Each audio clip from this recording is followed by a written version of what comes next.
Hey, Guoba here with my first Ask Guoba episode, this one on Dan Hung in Imbibitor Lunae.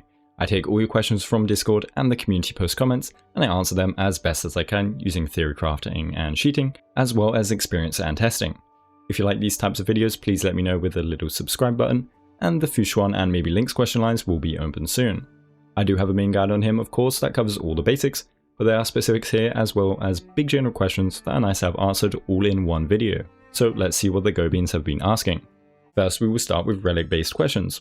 And for our first one, we have the energy rope versus attack rope question. Which is better and when? Well, without his signature, or Tingyun in the team, energy rope is actually better than attack percent. He gains a lot of attack percent with his best free light gun and a ton from supports. Of course, you can try and get external energy like quid pro quo and getting hit, but it's all RNG and energy rope is very comfy. It allows for less skill point consumption and a faster rotation. I would definitely use an energy rope in those two scenarios. We next have attack percent versus speed boots. I prefer attack percent, but speed is viable and stronger in the long run, and you just need to have your skill point generators be faster. You can also forego skill uses if you ever need to use some skill points on someone else, and your overall damage output won't drop too much. Attack percent boots is for those that want to one-turn nuke enemies and have easier tuning time, and speed is for those that want safer and consistent clearing.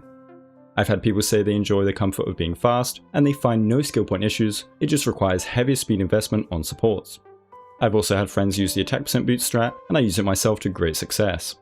Both are pretty equal, speed will edge out in longer fights, but I doubt you'd get to that stage with the damage capabilities Lunae has. Finally, we have attack orb versus damage orb. Attack orb can work due to him giving himself insane amounts of damage percent, but imaginary damage orb just turns out to be better in most cases.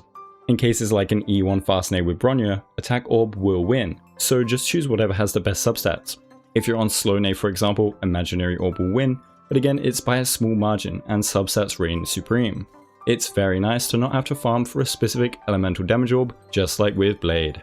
For relic questions I've explained it in the main guide, but the consensus is that with Yukong, you shouldn't use Wastelander or you'll overcap when using Eidolon. And if you want to use Wastelander, you need at least Pella on the team for the 10% crit rate. The conditional crit buffs don't count towards Eidolon Arena either, so you still need 70% crit rate to hit the Eidolon Arena threshold. The damage ceiling is higher than 4-piece Musketeer, but it's conditional. Of course, Lunae's toughness damage is amazing, so those breaks will be happening often for the 20% crit damage. Outside of that, 4-piece Musk is best for fast Lunae for the stat gains, and 2-piece combo is stronger and universal, and my preferred build for slow Nae. For planar ornaments, Eidolon is so much better than the rest, but if you don't have pieces farmed, Space Sailing and Inert work just fine. Lycans is also in the guide, but here's a quick damage comparison of them all. My friend AimGo also has a super detailed one with super impositions if you want to check that out, but make sure to come back after reading it. The best is his signature of course, followed by Eon, followed by Blue Sky S5 with permanent uptime. Since he's a very bursty unit, he can actually kill an enemy on the first wave easily. Anyone that has him has seen it. You can then delete the second wave with this crit buff and supports, and then you can probably kill the boss in the 3 turns of this crit rate buff. It allows for a crit damage body easily, and it's very nice to have for a 4-star. One question is how strong his signature light cone is on other destruction units. Is it a new before dawn or niche? Well, for his signature light cone specifically, an infographic will be coming out soon detailing how good it is on other units. For a preview though, for Claret already it is her best in slot, provided you do a basic skill rotation. And Miss Daffy, the Clara God, has calculated that already. The thing is, you need to use basics for the passive, and you don't generally do that on a main DPS. Some outliers do exist though. For example, Blade uses basics all the time, but he does not care about that attack percent. Next, people are asking about his place in the meta. Well, I believe he is the best DPS in the game, and a lot of people are showing the same opinion. Of course, any limited DPS so far can clear Memory of Chaos right now, but it's obvious that Lunae has great free buffs on top of insane blast damage and single target damage. On top of that, people are asking for his damage. From cheating, he does the most single target and blast damage in the game right now. This is, of course, if you provide him with those skill points. His damage floor is so high, and we have so many great supports that can provide him damage amp just as well for any other DPS.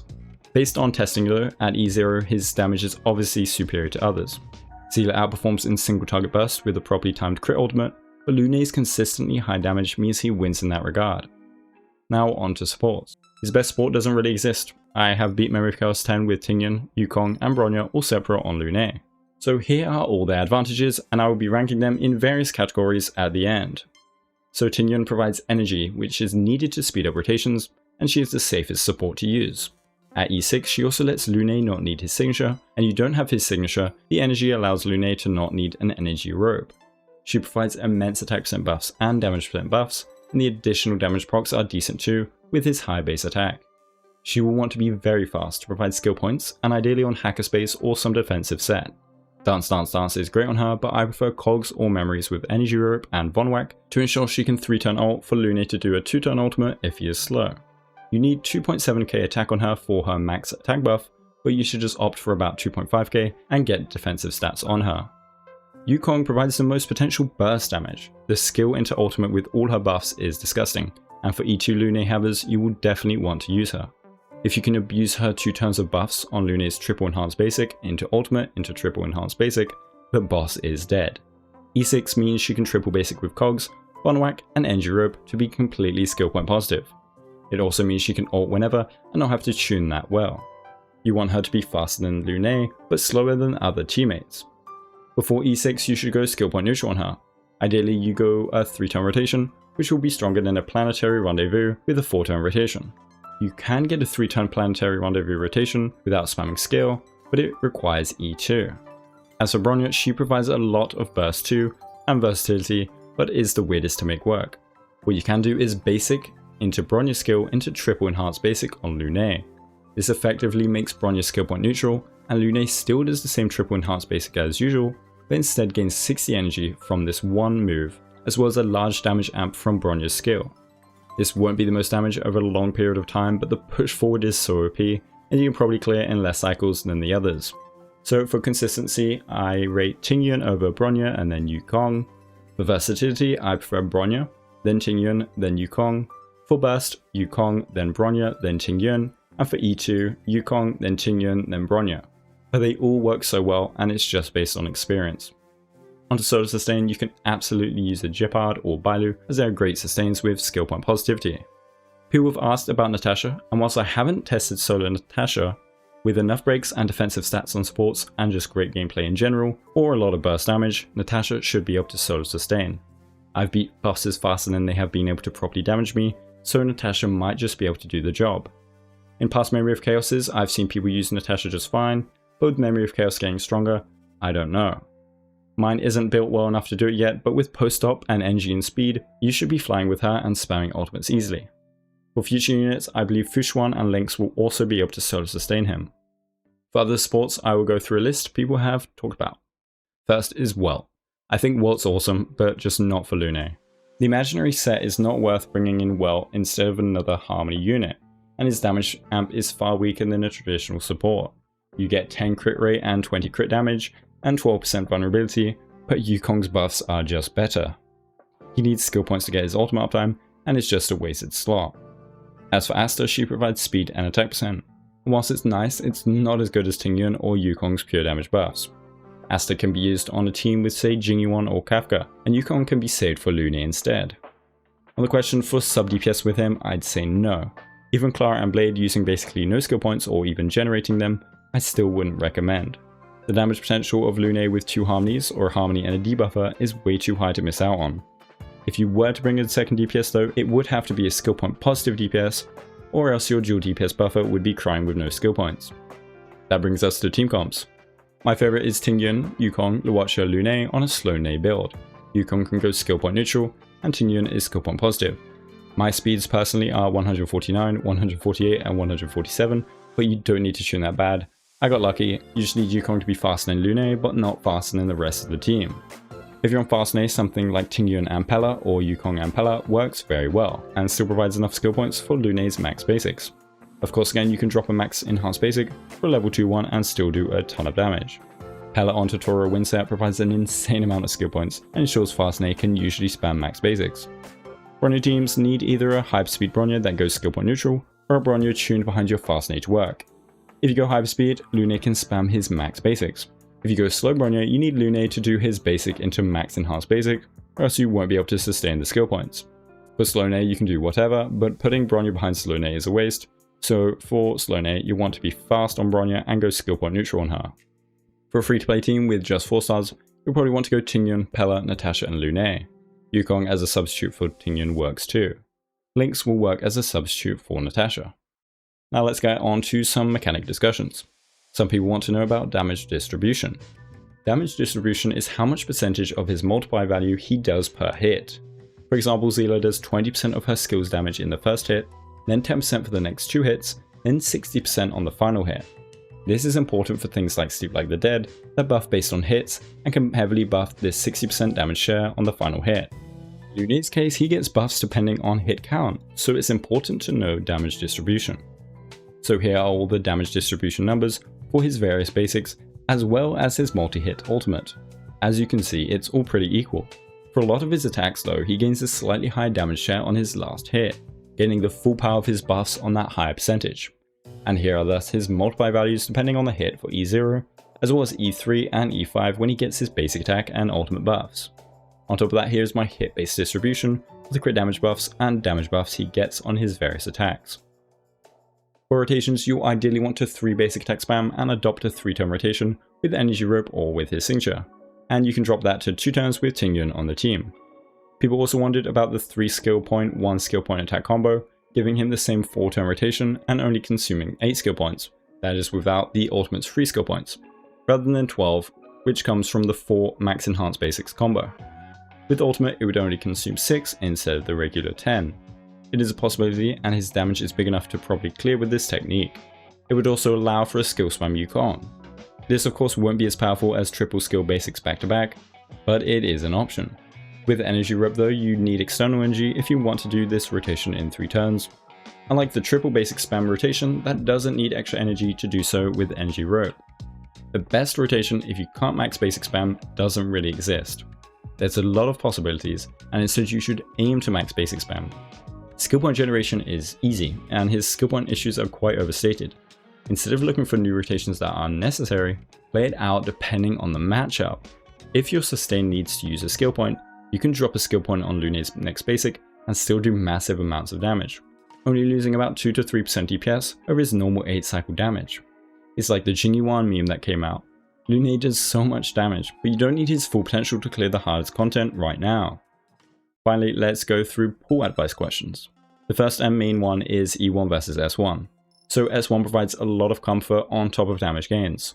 With 0 damage percent uptime on Eon, it's 19% better. With good uptime on Eon, it's 12% better.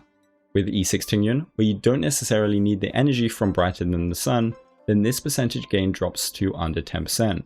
My napkin math gauged it to be around 6% better than Eon, with great uptime and E6 Tingyun. So it's still going to be really nice and will always be a buff. The crit rate helps your ritual and arena needs by a great chunk, and lets you go crit damage chest ideally. The energy gain is always going to be nice, and the skill point gain from fast ultimates is understated. E1 gives the same damage boost as his signature when you don't consider Tingyun at 13%. This is quite substantial, but with damage percent buffs on top, this buff gets weaker, so with Tingyun or Bronya. What E1 also does though is get you one step closer to that 40% damage bonus from E2. That's the real important part of E1. If you're just going for E1 versus S1, I prefer S1. The comfort in game and whilst building Lunae is more important than a 1% damage gain. That cone banner has high rates and a 75 to 25 chance rather than a 50-50 too. If you're thinking about more than that, then absolutely go E1 to get towards that E2. The next question of course is about his E2. From my triple enhanced basic spam rotation calculations, which was an interesting sentence to say, we can see a 42% damage bonus from E1 to E2, or a 61% total damage increase from E0 to E2. A lot of people consider that to be like Raiden C2 in Genshin. The damage increase is about the same going off of calculations from the community, but you have to remember that Raiden also provides other bonuses, and that's why this massive damage increase was so important. I do still think that his E2 is amazing to get. It allows for burst turns unlike any DPS and is the highest DPS power spike in the game. It's also only at E2 rather than the usual E6. If you saved a lot for him, I recommend going for E2 then his signature, or just E2 and supplying him with external energy. This type of damage will carry you for a long while. He beats up DPS at E0, so a bonus like this at E2 means he just scales even further. Seele still does great in Memory of Chaos, and Tingyun does too, so having Lunae E2 will do the same but even further. If you don't want to spend though, E0 is very solid, you don't need to FOMO on it. Finally, his next Eidolons aren't too necessary. They do provide great additional damage boost, but his true spike outside of E2 is at E6, and that is a long way to go. I recommend going for E2 S1 at maximum, and if you're pulling for E6, you're probably a Welt or a superfan, and my advice won't stop you. Let's now do a few miscellaneous questions. One is how he ranks on the Husbando tier list. I say S tier, or S plus tier even. He is my favorite design so far. Is he gonna become mid-Dragon Young in 6 months? In my opinion, not at all. Sealer still has great staying power after all these months, and any future Harmony units could let him reach newer heights. He has a lot of base damage. Next, should you pull if you have a Welt build? I think yes, because he can brute force other elements anyway, and is a really great DPS. If you don't need a DPS, then I guess not. But if you want an upgrade to a DPS, why not? A few team comp questions have come up, and here's my answer on screen for them. Finally, who is cutest, Dan or Welt? Or, I'm sorry Dan, but it has to be Welt.